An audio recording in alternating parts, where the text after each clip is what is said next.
Existe uma promessa feita há quase 4.000 anos que ainda hoje coloca duas nações em rota de colisão.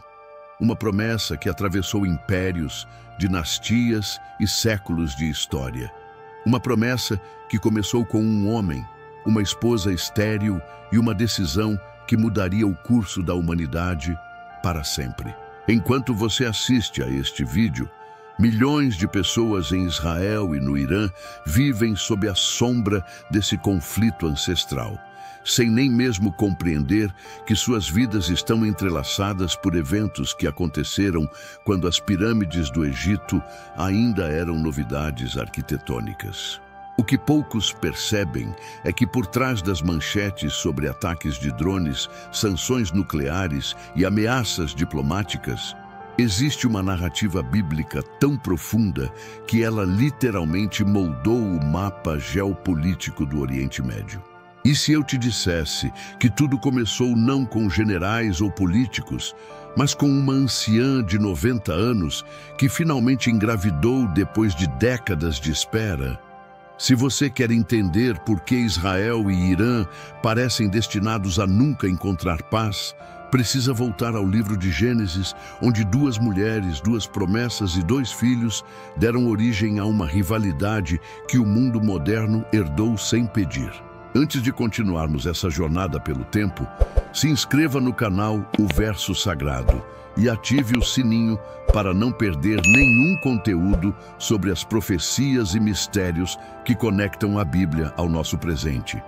E deixe seu like agora, porque este vídeo vai te mostrar conexões que nenhum noticiário internacional consegue explicar. A história começa em Ur dos Caldeus, uma cidade próspera da Mesopotâmia, por volta de 1900 anos antes de Cristo. Ali vivia um homem chamado Abrão, que depois seria renomeado Abraão, casado com Sarai, que se tornaria Sara. Eles tinham tudo, menos a única coisa que realmente importava naquela cultura: um filho. Em uma sociedade onde a descendência determinava herança, status e continuidade do nome familiar, a esterilidade de Sara não era apenas uma tristeza pessoal, era uma tragédia social completa. Mas então, algo extraordinário acontece. Deus aparece a Abraão e faz uma promessa que desafia toda a lógica humana. Em Gênesis, capítulo 12, versículos 1 a 3, lemos que o Senhor disse a Abraão para deixar sua terra, sua parentela e a casa de seu pai, e ir para uma terra que ele mostraria. E então vem a promessa monumental: farei de você uma grande nação, abençoarei você, engrandecerei o seu nome e você será uma bênção. Abençoarei os que o abençoarem e amaldiçoarei os que o amaldiçoarem. E por meio de você todos os povos da terra serão abençoados. Essa não era apenas uma promessa de prosperidade pessoal. Era uma aliança cósmica que afetaria todas as nações da terra. Abraão obedece, deixa tudo para trás e parte em direção a Canaã, a terra prometida. Mas há um problema crescente que corrói a fé a cada ano que passa. Sara permanece estéril. Passam-se 10 anos desde que Abraão chegou em Canaã. 10 anos de espera, 10 anos de promessas não cumpridas aos olhos humanos. Sara está agora com 75 anos, uma idade em que a maternidade parecia biologicamente impossível, até mesmo para os padrões daquela época, quando as pessoas viviam mais tempo. É nesse contexto de desespero silencioso que Sara toma uma decisão que alteraria a história do mundo. Em Gênesis capítulo 16, versículos 1 e 2, Sara diz a Abrão: eis que o Senhor me impediu de ter filhos. Possui, pois, a minha serva. Talvez eu possa construir família por meio dela. A serva em questão se chamava Agar, uma egípcia que provavelmente havia sido adquirida durante a estadia de Abraão no Egito. Aqui está o detalhe crucial que muitos ignoram. Essa prática era completamente aceitável e legal naquela cultura. Códigos de leis mesopotâmicas, como o Código de Hammurabi, previam exatamente essa solução para casais sem filhos. A esposa estéril poderia oferecer sua serva ao marido, e o filho nascido dessa união seria legalmente considerado filho da esposa. Era uma solução humana para um problema divino. Era a impaciência tentando ajudar a providência. Abraão concorda com o plano de Sara. Agar engravida, e imediatamente a dinâmica familiar se desintegra. Gênesis, capítulo 16, versículo 4. Nos diz que quando Agar percebeu que estava grávida, começou a desprezar sua senhora. Imagine a complexidade emocional dessa situação. Sara, que havia sugerido o arranjo, agora enfrenta a humilhação de ver sua serva carregar o filho que ela mesma não conseguiu gerar. Agar, antes submissa, agora sente uma superioridade recém-descoberta. A superioridade da fertilidade sobre a esterilidade. O respeito se transforma em desprezo. A gratidão se dissolve em arrogância. Sara, consumida por ciúmes e arrependimento, trata Agar com tanta dureza que a serva egípcia foge para o deserto, preferindo arriscar a morte a continuar naquele ambiente tóxico.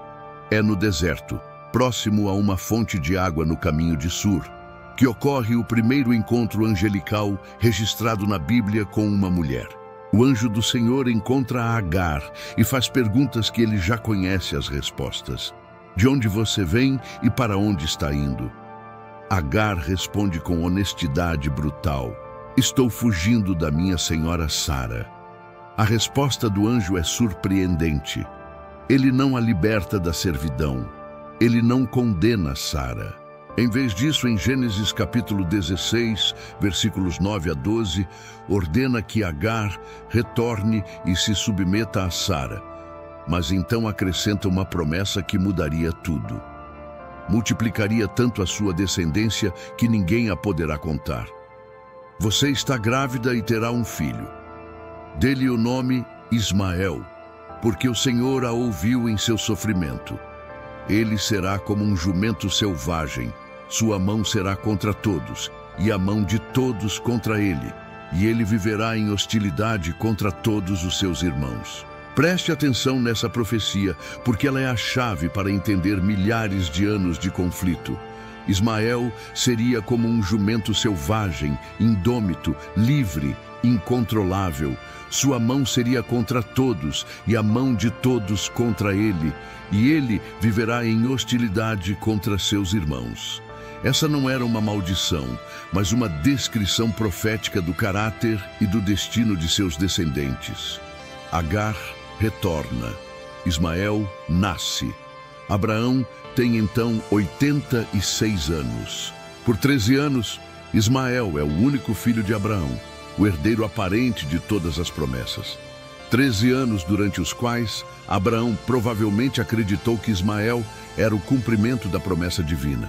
13 anos durante os quais pai e filho construíram laços inquebráveis. Mas então, quando Abraão tem 99 anos e Sara 90, Deus aparece novamente com uma revelação chocante.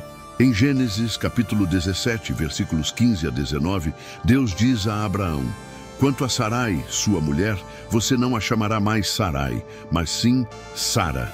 Eu a abençoarei e ela lhe dará um filho. Sim, eu a abençoarei e ela será mãe de nações, reis de povos procederão dela. Abraão caiu com o rosto em terra, riu-se e disse consigo mesmo: acaso a um homem de 100 anos há de nascer um filho? E concebeu Sara com 90 anos. E disse Abraão a Deus: tomara que viva Ismael diante de ti. Deus, porém, disse: de fato, Sara, tua mulher, te dará um filho e lhe chamarás Isaque. Estabelecerei com ele a minha aliança, aliança perpétua com a sua descendência. Quanto a Ismael, eu te ouvi. Eis que o abençoei, falo-ei frutificar e multiplicar extraordinariamente, gerará 12 príncipes, e dele farei uma grande nação. A minha aliança, porém, estabelecerei com Isaque, o qual Sara te dará à luz neste mesmo tempo daqui a 1 ano. Esta passagem é absolutamente crucial. Deus não rejeita Ismael. Ele o abençoa explicitamente. Ismael se tornará pai de 12 príncipes e uma grande nação. Mas a aliança, a promessa especial, a herança espiritual, essas pertencem a Isaque, o filho que ainda nem nasceu. É exatamente um ano depois, conforme prometido, Sara engravida e dá à luz Isaque. O nome Isaque significa riso, porque tanto Abraão quanto Sara riram da impossibilidade biológica dessa promessa. Gênesis capítulo 21, versículo 6, registra Sara dizendo: Deus me deu motivo de riso, e todo aquele que ouvir isso vai rir comigo. O nascimento de Isaque deveria ser uma celebração pura, mas em vez disso, acende o estopim de um conflito familiar que se tornaria um conflito mundial. Durante a festa de desmame de Isaque, quando o menino tinha cerca de 3 anos, Sara viu Ismael, agora um adolescente de aproximadamente 17 anos, zombando ou brincando com Isaque. O texto hebraico usa uma palavra que pode significar zombar, brincar ou até mesmo perseguir. Independente da tradução exata, Sara interpreta a ação como uma ameaça.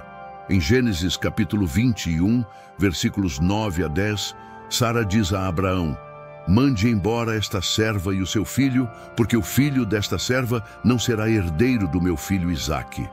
Essa exigência angustia profundamente Abraão por causa de seu filho Ismael. Mas Deus intervém com uma instrução surpreendente em Gênesis capítulo 21, versículos 12 e 13. Não se aflija por causa do menino e da serva. Atenda a tudo o que Sara lhe pedir, porque será por meio de Isaque que a sua descendência há de ser considerada.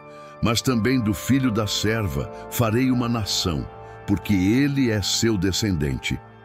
Na manhã seguinte, Abraão dá pão e um odre de água a Agar. Coloca-o sobre os ombros dela, entrega-lhe o menino e a manda embora. Ela se foi e ficou vagando pelo deserto de Berseba.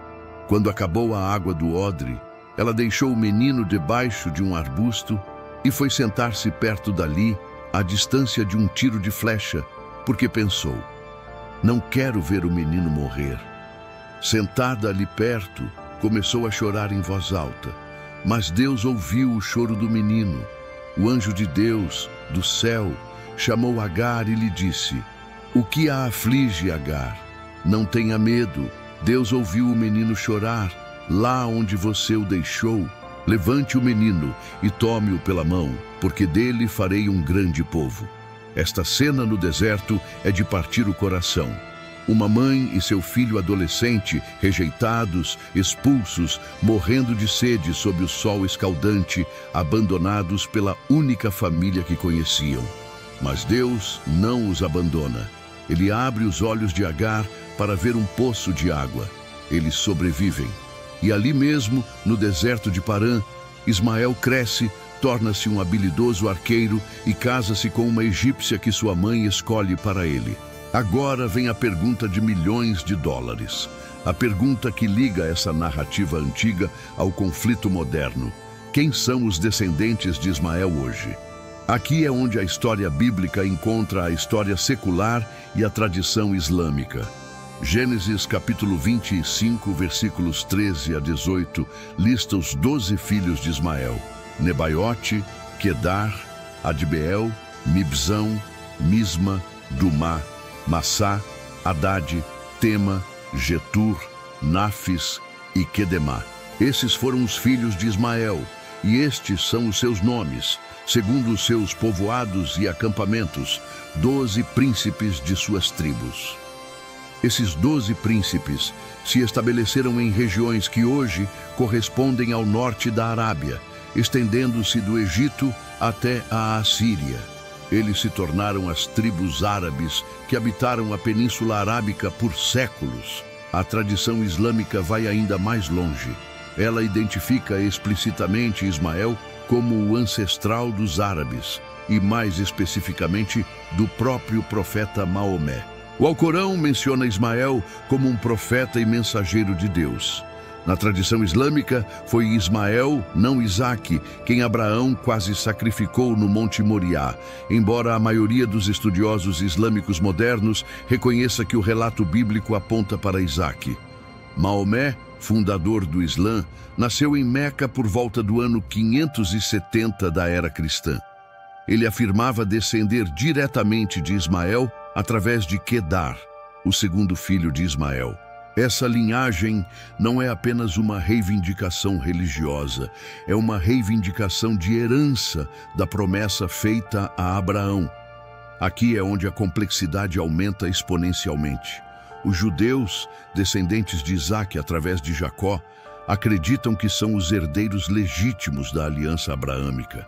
Eles apontam para passagens como Gênesis, capítulo 17, versículo 19, onde Deus explicitamente estabelece sua aliança com Isaque, não com Ismael.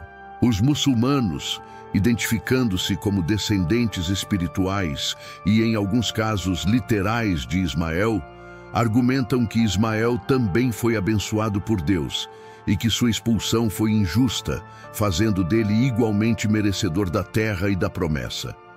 Ambos os lados reivindicam Abraão como patriarca. Ambos os lados reivindicam Jerusalém como cidade sagrada. Ambos os lados possuem escrituras que validam suas reivindicações. E ambos os lados têm milhares de anos de história, trauma e memória coletiva investidos nessa narrativa. Isso não é apenas uma disputa teológica acadêmica. É o fundamento sobre o qual nações inteiras construíram suas identidades. Mas espere, porque você pode estar pensando, tudo bem, eu entendo a conexão entre árabes e Ismael, mas o vídeo é sobre Israel e Irã. O Irã não é um país árabe. Os iranianos não falam árabe, eles falam persa. Eles não são etnicamente árabes. Então, onde está a conexão? Essa é uma observação absolutamente correta. O Irã moderno é composto principalmente por pessoas, não por árabes. Etnicamente, linguisticamente e culturalmente, os iranianos são distintos do mundo árabe. Então, por que o Irã, um país não árabe, tornou-se um dos maiores adversários de Israel? A resposta está na religião, não na etnia. O Irã é uma república islâmica teocrática. Aproximadamente 99% da população iraniana é muçulmana, sendo que cerca de 90% pertencem à vertente xiita do Islã. Embora os iranianos não descendam biologicamente de Ismael, como as tribos árabes, eles se identificam espiritualmente com a narrativa islâmica de Ismael como profeta e com o legado de Maomé como descendente de Ismael. Quando o Irã se posiciona contra Israel, não está fazendo isso como descendente biológico de Ismael, mas como defensor da fé islâmica que reivindica Ismael como parte de seu patrimônio espiritual. A Revolução Islâmica de 1979 transformou o Irã de um aliado de Israel sob o Shah Mohammad Reza Pahlavi em um dos opositores mais ferrenhos do Estado judeu sob o Ayatollah Ruhollah Khomeini. Essa transformação não foi motivada por diferenças étnicas, mas por uma ideologia religiosa que vê Israel como um ocupante ilegítimo da terra palestina e de Jerusalém, a terceira cidade mais sagrada do Islã. O regime iraniano adotou a causa palestina, que é predominantemente árabe e muçulmana, como uma questão central de sua política externa. O apoio do Irã a grupos como Hamas na faixa de Gaza e Hezbollah no Líbano não é baseado em parentesco étnico, mas em solidariedade religiosa e ideológica. É uma aliança construída sobre a rejeição compartilhada da legitimidade de Israel, enraizada em uma interpretação da história que remonta a Abraão, Sara, Agar, Ismael e Isaque. Vamos agora conectar todos esses pontos em uma linha cronológica clara. Por volta de 1900 anos antes de Cristo, Abraão recebe a promessa de que seria pai de uma grande nação. Por volta de 1880 anos antes de Cristo, Ismael nasce de Agar.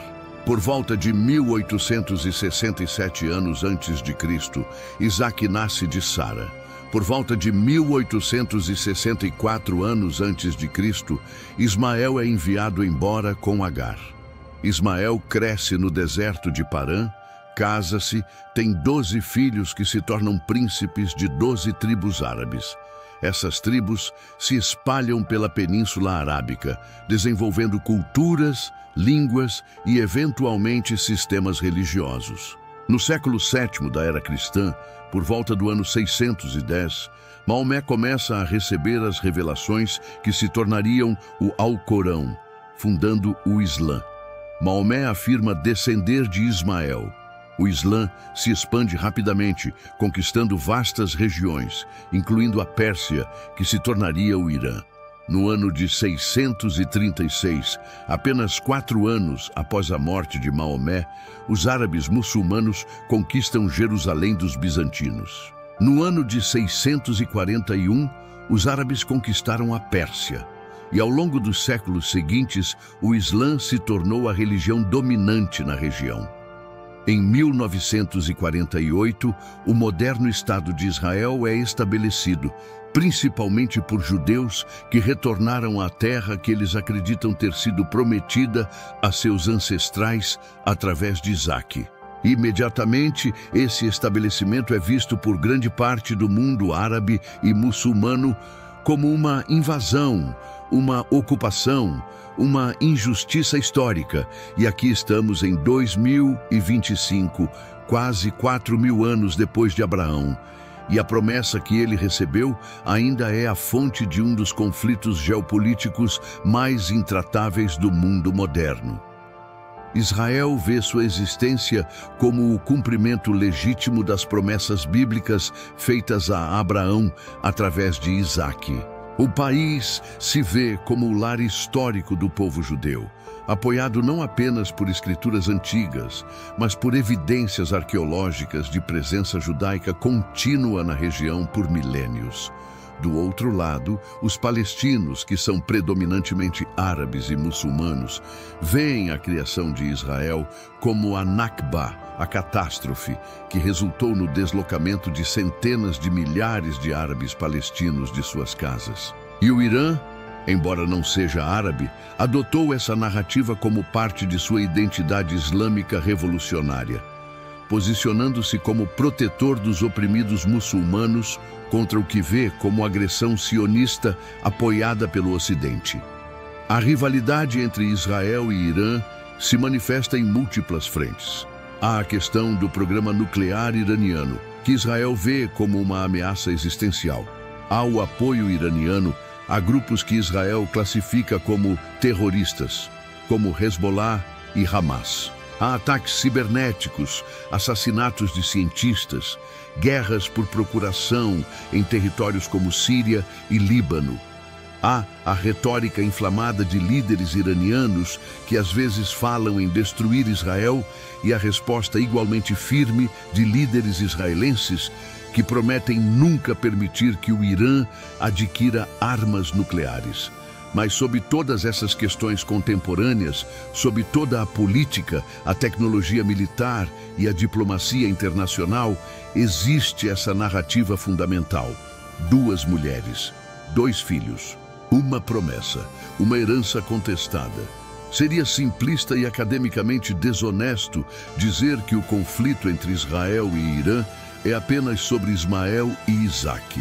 Há camadas de história, colonialismo, geopolítica da Guerra Fria, descoberta de petróleo, nacionalismo árabe, sionismo, antissemitismo, islamofobia e inúmeros outros fatores. Mas seria igualmente desonesto ignorar que a narrativa bíblica de Gênesis fornece a estrutura mitológica e religiosa através da qual muitos participantes desse conflito entendem sua própria identidade e legitimidade. Quando um iraniano muçulmano reza voltado para Meca, ele está se voltando para a cidade onde a tradição diz que Abraão e Ismael reconstruíram a Caaba. Quando um judeu israelense reza no Muro das Lamentações em Jerusalém, ele está orando no remanescente do templo construído no Monte Moriá, onde Abraão quase sacrificou Isaque. Ambos reivindicam Abraão. Ambos reivindicam uma promessa divina. Ambos acreditam que Deus está do seu lado. E essa é a tragédia mais profunda de todas. Quando ambos os lados de um conflito acreditam que têm o mandato divino, o compromisso se torna quase impossível. Como você negocia sobre algo que acredita que Deus lhe deu? Como você divide uma terra que suas escrituras dizem que é sua por direito divino? A profecia sobre Israel em Gênesis, capítulo 16, versículo 12, disse que sua mão seria contra todos e a mão de todos contra ele, e ele viverá em hostilidade contra seus irmãos. Olhando para a história dos últimos 4.000 anos, é assustador o quão profética essa declaração parece. As tribos ismaelitas estavam frequentemente em conflito com povos vizinhos. O mundo árabe moderno tem experimentado conflitos internos e externos quase contínuos. A relação entre descendentes de Ismael e descendentes de Isaque tem sido marcada por períodos de coexistência pacífica, mas também por violência recorrente. Mas aqui está algo que muitos cristãos e estudiosos da Bíblia apontam. Essa profecia não era uma condenação, era uma descrição. Deus não estava amaldiçoando Ismael. Ele estava descrevendo o temperamento e o destino de seus descendentes. E, crucialmente, Deus abençoou Ismael. Múltiplas vezes no texto bíblico, Deus promete fazer de Ismael uma grande nação, multiplicar sua descendência, torná-lo frutífero. Em Gênesis capítulo 17, versículo 20, Deus diz especificamente: quanto a Ismael, eu te ouvi. Eis que o abençoei, falo-ei frutificar e multiplicar extraordinariamente. Ismael não foi rejeitado por Deus. Ele simplesmente não foi o portador da aliança específica que Deus fez com Abraão, a aliança que seria cumprida através de Isaque, Jacó e, eventualmente, Jesus Cristo, segundo a teologia cristã. Isso levanta questões teológicas profundas. Por que Deus escolheria um filho sobre o outro? Por que a promessa seria tão específica? Por que não incluir ambos os filhos igualmente na aliança? O apóstolo Paulo aborda essa questão na carta aos Romanos, capítulo 9, onde discute a soberania de Deus na escolha. Paulo argumenta que a escolha de Deus não é baseada em obras ou mérito humano, mas em sua própria vontade soberana e propósito redentor. Ele usa exemplos de Isaque sendo escolhido sobre Ismael e Jacó sobre Esaú, para ilustrar que a salvação e as promessas de Deus não são determinadas por linhagem física ou esforço humano, mas pela graça divina. Para os cristãos, a aliança abraâmica finalmente se cumpre não em uma nação étnica, mas em Jesus Cristo, que veio da linhagem de Isaque através de Jacó e Judá. Em Gálatas capítulo 3, versículo 16, Paulo escreve: ora, as promessas foram feitas a Abraão e ao seu descendente.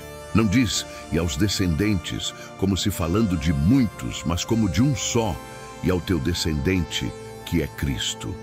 Essa interpretação cristã vê Jesus como o cumprimento final da promessa de que, através de Abraão, todas as nações seriam abençoadas. Isso significa que tanto judeus quanto gentios, incluindo árabes e persas, podem se tornar herdeiros espirituais da promessa abraâmica através da fé em Cristo.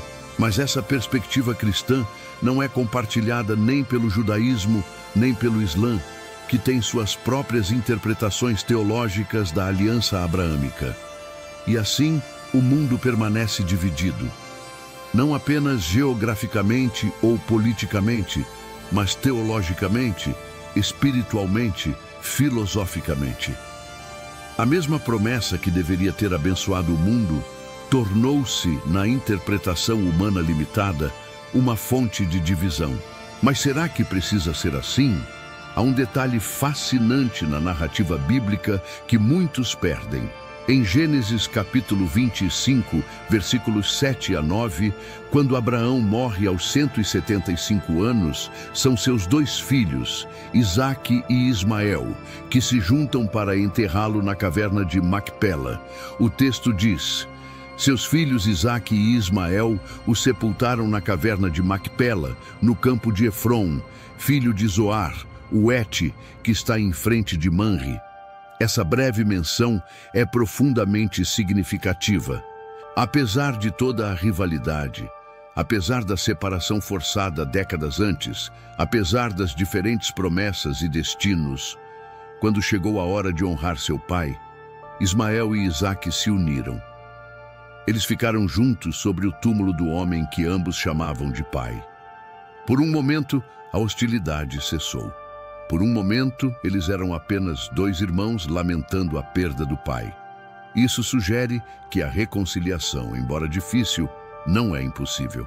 Que sob todas as camadas de teologia e política e história, existe uma humanidade compartilhada, uma paternidade comum em Abraão que poderia, teoricamente, servir como base para a paz em vez de guerra.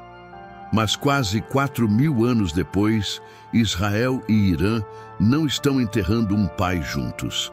Eles estão construindo bunkers, desenvolvendo mísseis, fortalecendo alianças e preparando-se para conflitos que ambos os lados temem e nenhum dos lados realmente quer. Recentemente, tem havido ataques cibernéticos atribuídos a Israel contra instalações nucleares iranianas.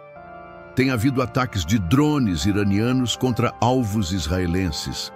Tem havido assassinatos de cientistas nucleares iranianos que o Irã atribui ao Mossad israelense. Tem havido ameaças e contra-ameaças, sanções e contra-sanções. E por trás de cada ataque, cada ameaça, cada movimento estratégico, existe essa sombra antiga. A sombra de duas mulheres na tenda de Abraão. A sombra de um menino chorando no deserto. A sombra de uma promessa que foi dada a um e não ao outro. A sombra de 4.000 anos de história, trauma, orgulho e memória. O que a Bíblia nos ensina sobre esse conflito? Primeiro, que as escolhas humanas têm consequências duradouras.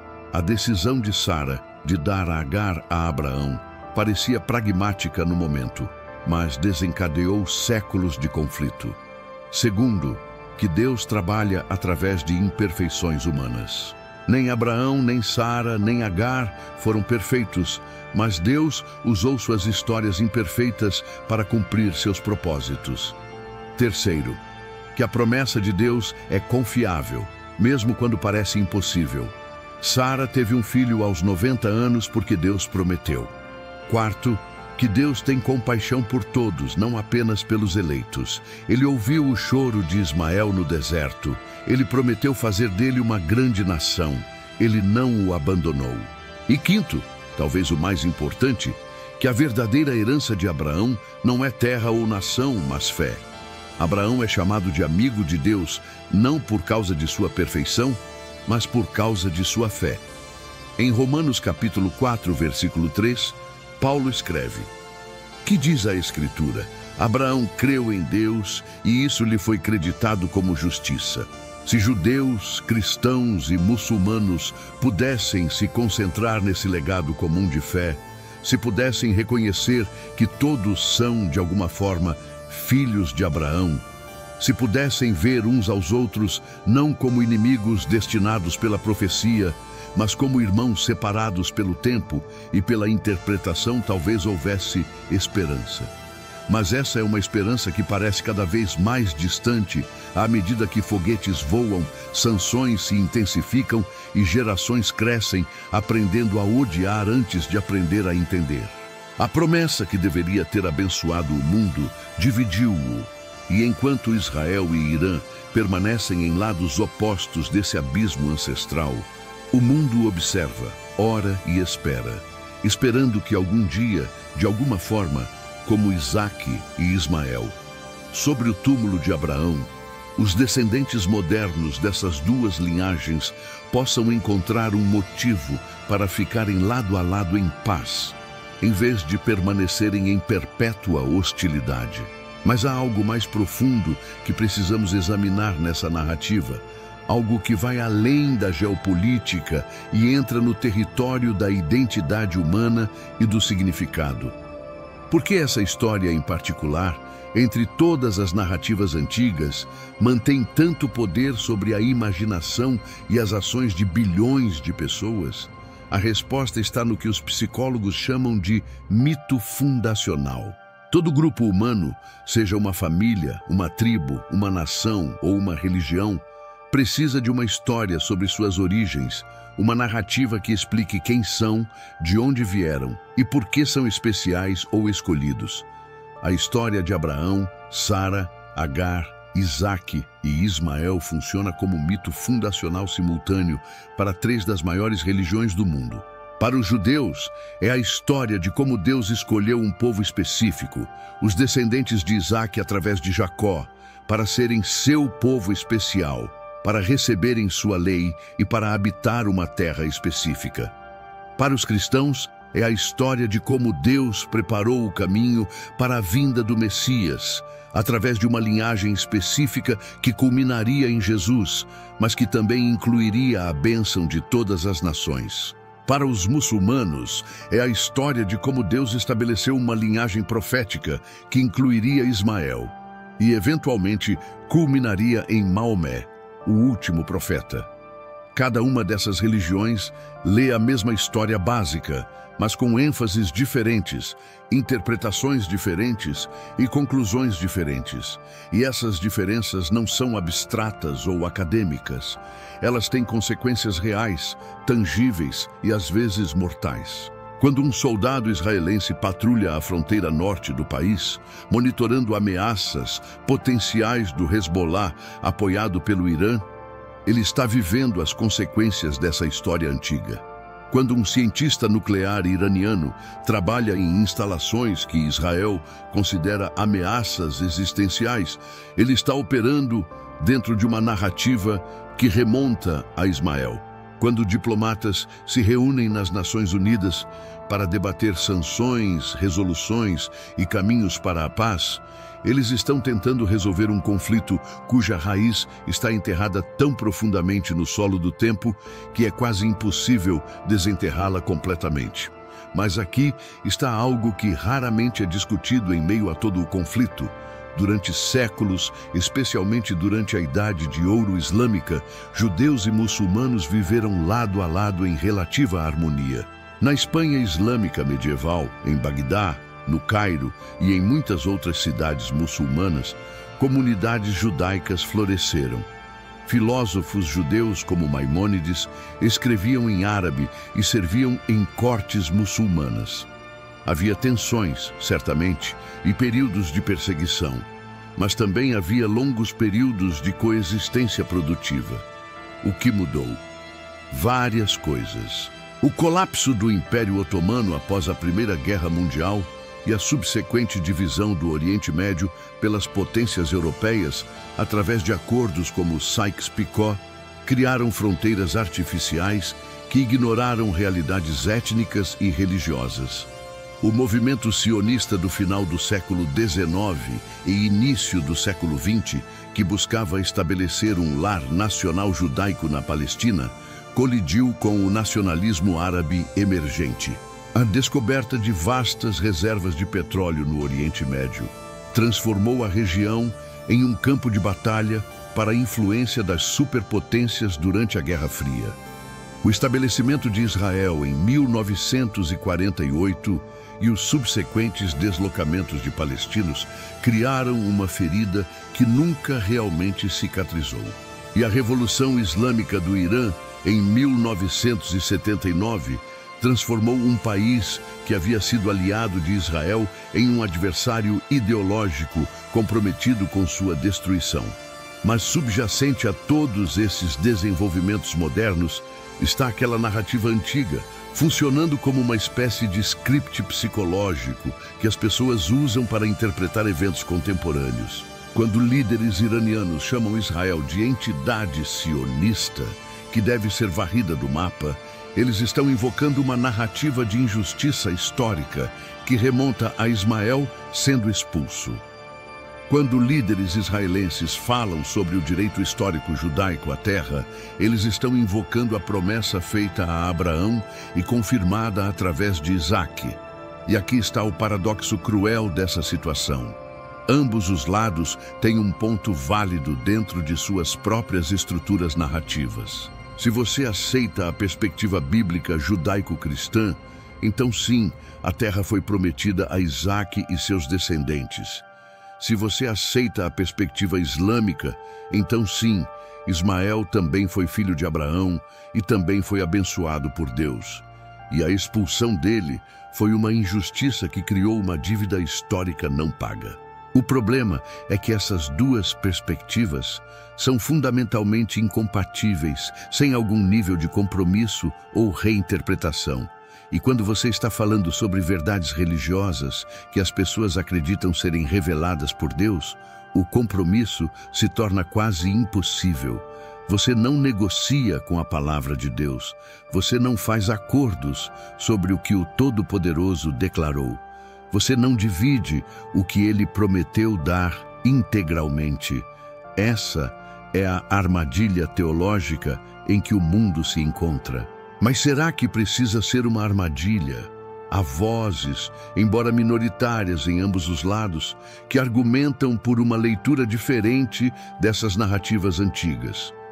Alguns estudiosos judeus progressistas argumentam que a promessa da terra nunca teve a intenção de ser exclusiva ou de justificar o deslocamento de outros povos. Alguns teólogos muçulmanos progressistas argumentam que o Islã reconhece a legitimidade das revelações anteriores e que há espaço dentro da tradição islâmica para a coexistência respeitosa com judeus e cristãos como povos do livro. E os cristãos, especialmente aqueles que levam a sério o ensino do Novo Testamento sobre amar os inimigos e buscar a paz, argumentam que o cumprimento das promessas abraâmicas em Cristo transcende as divisões étnicas e nacionais, criando uma nova humanidade, onde não há judeu nem grego, circunciso nem incircunciso, bárbaro, cita, escravo ou livre, mas Cristo é tudo e está em todos, como Paulo escreve em Colossenses capítulo 3, versículo 11.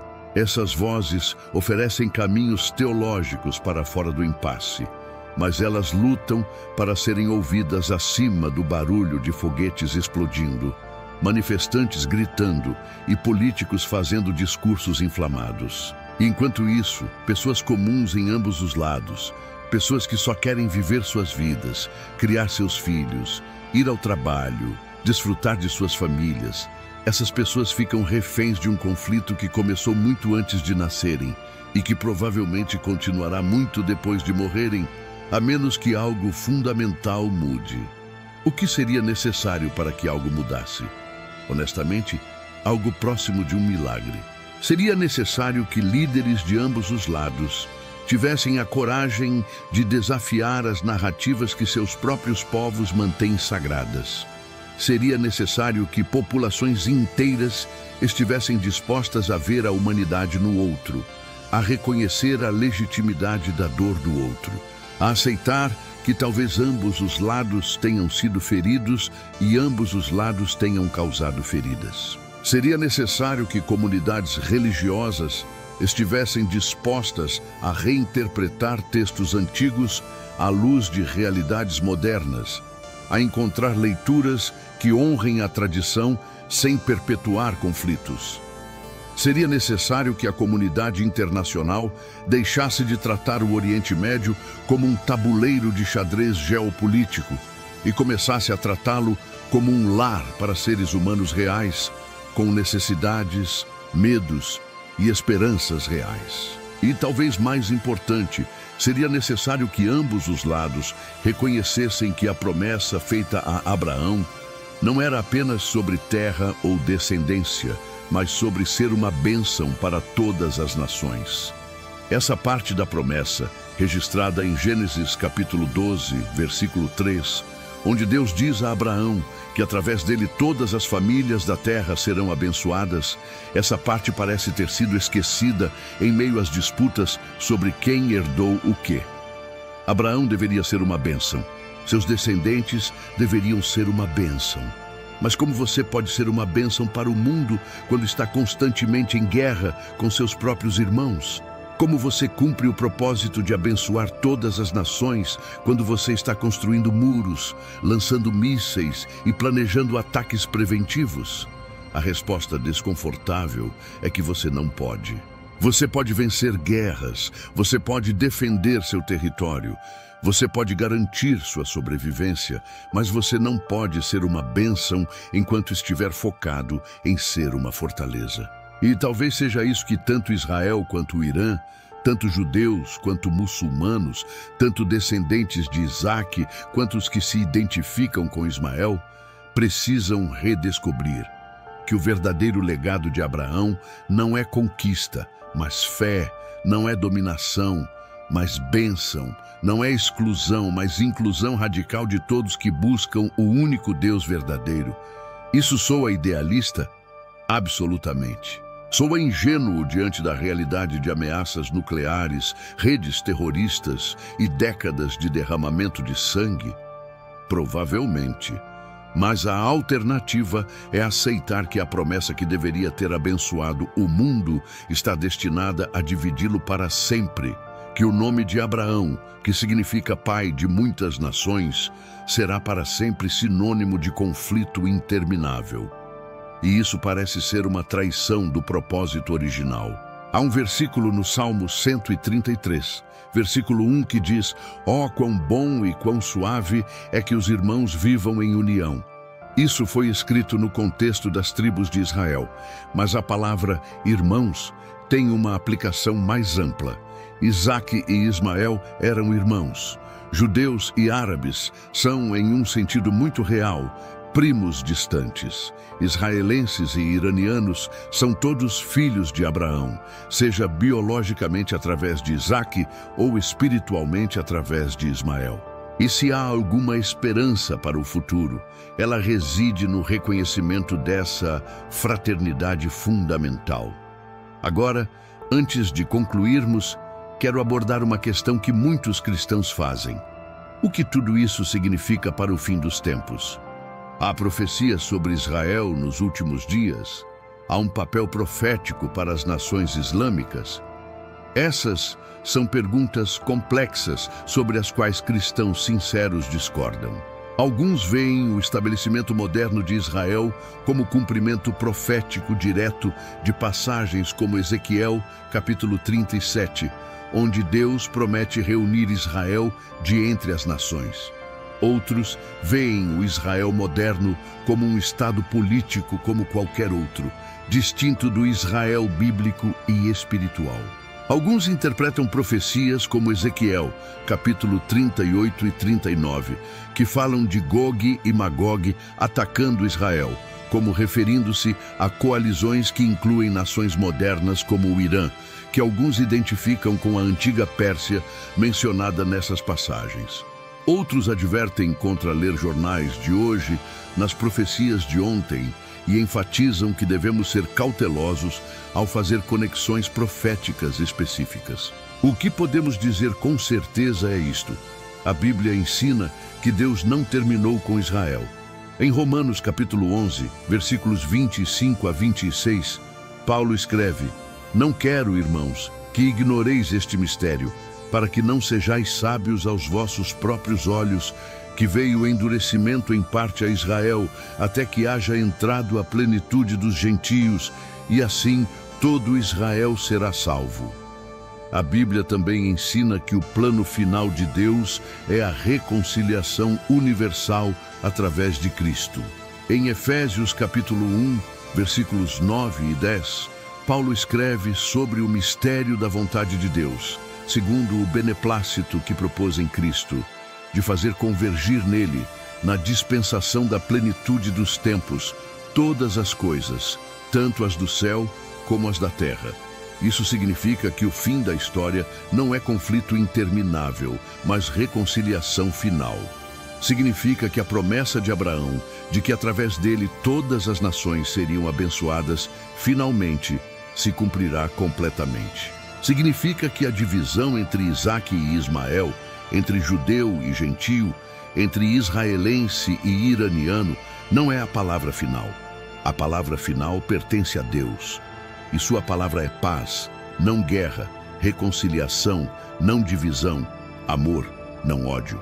Mas enquanto vivemos neste tempo entre a promessa e o cumprimento final, entre o já e o ainda não, somos chamados a ser pacificadores, a buscar entendimento, a recusar-nos a demonizar aqueles que veem o mundo diferentemente, a reconhecer a imagem de Deus em cada pessoa, seja ela descendente de Isaque ou identificada com Ismael.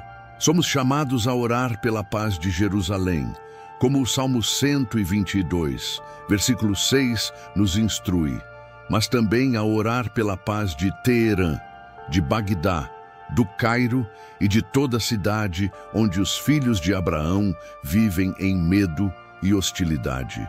Somos chamados a lembrar que nossa luta não é contra carne e sangue, mas contra principados e potestades, contra os dominadores deste mundo tenebroso, contra as forças espirituais do mal nas regiões celestiais, como Paulo escreve em Efésios capítulo 6, versículo 12. Isso significa que o verdadeiro inimigo não é o israelense ou o iraniano, o judeu ou o muçulmano, mas as forças espirituais de divisão, ódio e engano que trabalham para manter a humanidade separada de Deus e uns dos outros. E se pudéssemos ver o conflito entre Israel e Irã através dessa lente espiritual, se pudéssemos reconhecer que ambos os lados são vítimas de uma narrativa que os aprisiona em papéis antagônicos, se pudéssemos ter compaixão por todos que estão presos nesse ciclo de medo e retaliação, então talvez pudéssemos começar a orar e trabalhar por algo diferente. Não uma solução rápida ou fácil, porque não há tal coisa para um conflito com 4.000 anos de profundidade, mas talvez o começo de uma visão diferente, uma que honre tanto Isaque quanto Ismael, que reconheça que Deus ouviu o choro de ambos no deserto, que Ele fez promessas a ambos, que Ele os abençoou a ambos. E talvez, apenas talvez, se suficientes pessoas em ambos os lados pudessem captar essa visão, se suficientes pessoas pudessem ver além das trincheiras ideológicas e reconhecer a fraternidade fundamental que compartilham através de Abraão, então a promessa que dividiu o mundo poderia finalmente começar a cumprir seu propósito original: abençoar todas as nações da terra. Isso exigirá milagres, não há dúvida, mas servimos a um Deus de milagres. Um Deus que deu um filho a uma mulher de 90 anos, que forneceu água para um menino morrendo no deserto, que manteve suas promessas mesmo quando pareciam impossíveis. E se Ele pôde fazer essas coisas, então Ele também pode trazer paz, onde parece haver apenas guerra, esperança, onde parece haver apenas desespero, reconciliação, onde parece haver apenas divisão. A história de Israel e Irã, de Isaque e Ismael, de Abraão e suas duas esposas, é, em última análise, uma história sobre escolhas humanas e soberania divina, sobre promessas e suas consequências, sobre como decisões tomadas em tendas antigas continuam a reverberar em capitais modernas. É uma história que nos lembra que a história não é apenas sobre reis e exércitos, mas sobre famílias e relacionamentos, sobre ciúmes e favorecimento, sobre esterilidade e fertilidade, sobre inclusão e exclusão. É uma história que nos ensina que as maiores divisões frequentemente começam nos lugares mais íntimos, nas tensões não resolvidas entre pessoas que deveriam se amar, mas que em vez disso se veem como rivais. E é uma história que nos desafia a perguntar: o que faremos com esse legado? Perpetuarmos o conflito ou buscaremos reconciliação? Manteremos narrativas que nos mantêm separados ou buscaremos verdades mais profundas que nos unem? escolhemos ser definidos por nossas diferenças ou pela nossa humanidade compartilhada? Essas não são perguntas apenas para israelenses e iranianos, judeus e muçulmanos. São perguntas para todos nós, porque todos vivemos em um mundo dividido por narrativas antigas. Todos carregamos histórias sobre quem somos e quem são os outros. Todos temos escolhas a fazer sobre se perpetuaram divisões ou construiremos pontes. A promessa feita a Abraão há quase 4.000 anos ainda ecoa através dos corredores do tempo, ainda molda eventos mundiais, ainda influencia decisões que afetam milhões de vidas. Mas a maneira como essa promessa será finalmente cumprida, se através de conflito contínuo ou de reconciliação eventual, depende em parte das escolhas que fazemos hoje.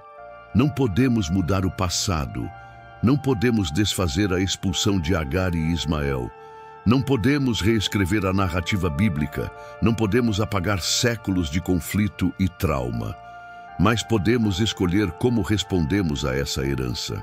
Podemos escolher ver a imagem de Deus em cada pessoa, reconhecer a legitimidade da dor de cada lado, buscar entendimento mesmo quando discordamos e trabalhar por um futuro onde os filhos de Abraão, todos eles, possam viver em paz.